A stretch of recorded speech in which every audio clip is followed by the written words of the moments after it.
ईमानदार मनुष्य वही है जो ये मान लेता है कि इस जीवन में जो भी कर्तव्य, जो भी विचार मेरे हैं, गोस्वामी तुलसीदास जी की तरह जो ईमानदारी से स्वीकार कर ले, स्वांतः सुखाय। इतना बड़ा रामचरितमानस लिख करके गोस्वामी तुलसीदास जी से लोगों ने पूछा कि अब आपको अवार्ड चाहिए, जय जयकार करूं, बड़ा भारी काम किया आपने। तो बाबा ने कह दिया कि मैंने स्वांतः सुखाय, न किसी के मंगल करने का मेरा ध्येय था, लक्ष्य था, न कोई राजनेता बनने का मेरा ध्येय था, न मुझे कोई महात्मा कहे इसके लिए मैंने इसको लिखा, न युग युगांतर तक मेरी कृति कही जाए, पीएचडी किए जाएं इस पर, इसके लिए मैंने लिखा था। मेरी एक सहज वृत्ति थी, अपने सुख के लिए मैंने इस राम कथा का गायन किया है। And what a honesty! This is honesty. मेरे गुरु सदा कहा करते, honesty is the best policy.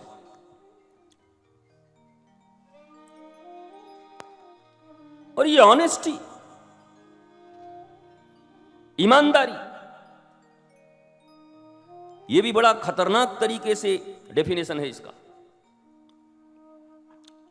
10 रुपए दिए, 10 रुपए का सामान ले आए, ईमानदार हो गए। 20 रुपया दिया, 20 रुपया का काम कर दिया, ईमानदार हो गए।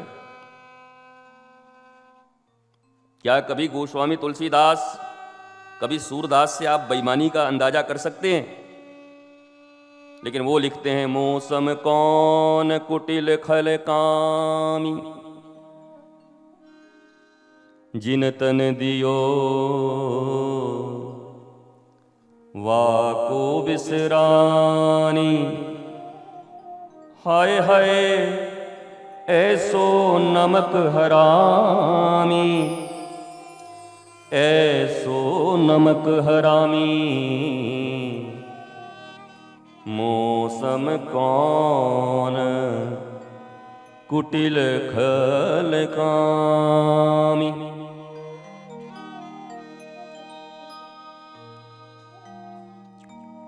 गाने का आधा जोश तो तुम्हारे माइक को देख के चला जा रहा है। बोल रहा हूं यही बड़ी बात है, गावे कौन महाराज। मौसम कौन कुटिल खलकामी, जिन तन दियो वाको बिसरानी, ऐसो नमक हरामी।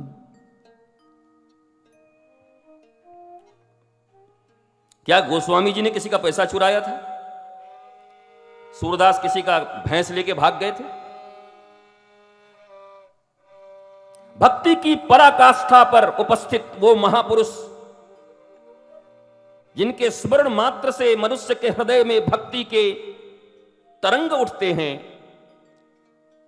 वैसे महापुरुष अपने संबंध में कहते हैं, मौसम कौन कुटिल खल कामी। कुटिल भी है, खल भी है और कामी भी।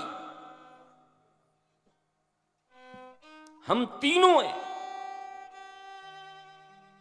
और तीनों में से कोई एक कह दे तो पानीपत का युद्ध कर देंगे।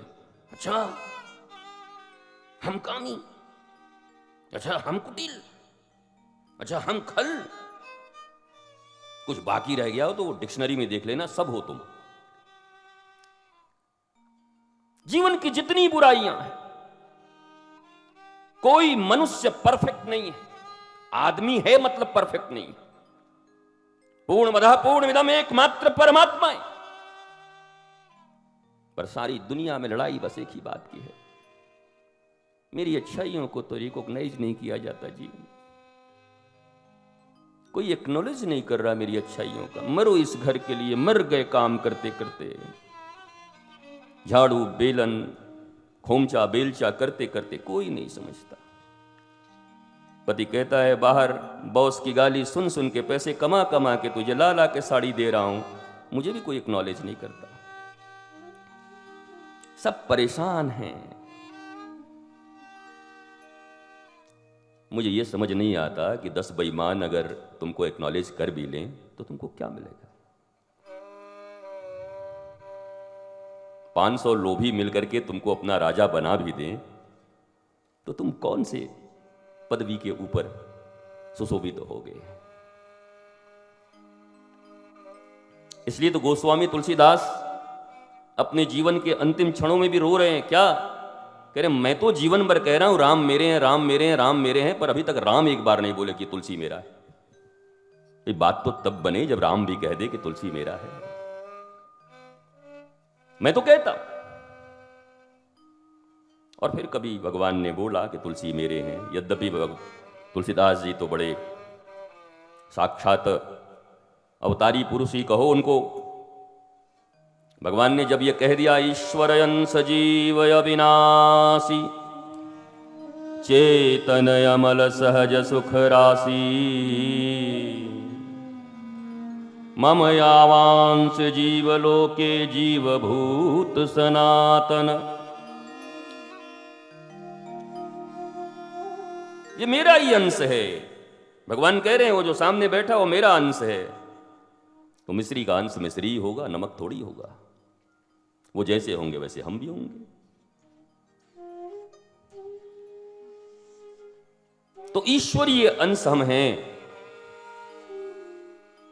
लेकिन खतरनाक बात देखो कि वो तो परमानंद में है और हम गम उठाने के लिए मैं तो जिया जाता हूं। बॉलीवुड भी यही गा रही है। हॉलीवुड, बॉलीवुड, ये सब समाज के दर्पण हैं, देश के दर्पण हैं, अपने अपने समाजों के। समाज ऐसा है इसलिए तो गाने हिट हो जाते हैं। गम उठाने के लिए मैं तो जिया जाता। वो हिट कैसे हो गया? अगर ऐसे लोग दुनिया में न होते तो हिट कैसे हो गया ये गाना? इसका मतलब ऐसे लोगों की संख्या ज्यादा है, गम उठाने के लिए ही जी रहे हैं, इसलिए गाना आते ही हिट हो गया। क्या कारण है कि भगवान के अंश होते हुए भी हम गम उठाने के लिए जी रहे हैं? क्या कारण है कि ईश्वर का नाम सच्चिदानंद रूपाय विश्वोत्पत्त्यादि हेतवे थापत्रय विनाशाय श्री कृष्णाय वयम नमः।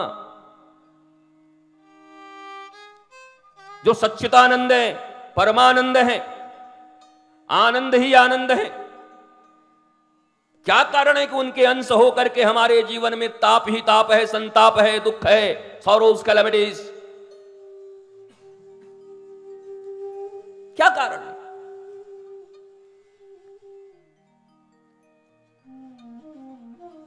कारण एक ही है, उनके साथ अपने संबंध का स्थापना न होना।